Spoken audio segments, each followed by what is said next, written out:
સુરત જિલ્લાના પલસાણા તાલુકાના ટુંડી ગામે ફાયરિંગની ઘટના બની હતી. નજીવી બાબતે થયેલી બબાલમાં સિક્યુરિટી ચલાવતા નિવૃત્ત આર્મીમેનના પુત્રએ ફાયરિંગ કરતા 4 લોકો ઈજાગ્રસ્ત થયા હતા. ઈજાગ્રસ્તોને સારવાર માટે હોસ્પિટલમાં ખસેડવામાં આવ્યા હતા. મળતી વિગતો મુજબ સુરત જિલ્લાના પલસાણા તાલુકાના ટુંડી ગામે દ્વારકેશ સોસાયટીમાં ક્રિકેટની રમત બાબતે આયોજન કરવામાં આવ્યું હતું. રમતા રમતા વિકાસ નામના યુવકની અન્ય લોકો સાથે ઝઘડો થયો હતો. આ ઝઘડો લોહિયાળ બની ગયો હતો.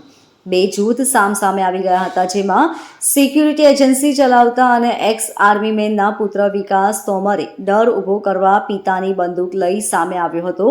બાદમાં એકાએક ફાયરિંગ કર્યું હતું. દ્વારકેશ સોસાયટીમાં લોકટોળું વિકાસના બંગલોઝમાં મારવા માટે પહોંચ્યું હતું. વિકાસે લોકટોળું જોઈને પોતાના પિતાની સિક્યુરિટી સર્વિસની બંદૂક વિકાસ તોમરને લાવતા લોકોએ બંદૂક છીનવી ફાયરિંગ કરતા લોકટોળામાં ભાગદોડ મચી જવા પામી હતી. અંધાધૂંધ ફાયરિંગમાં 4 લોકો ઈજાગ્રસ્ત થયા હતા, જેથી ઘટનાને પગલે પલસાણા પોલીસનો કાફલો ઘટના સ્થળે પહોંચ્યો હતો. પોલીસે કાયદેસરની કાર્યવાહી શરૂ કરી છે. Bureau report LK star news, Surat.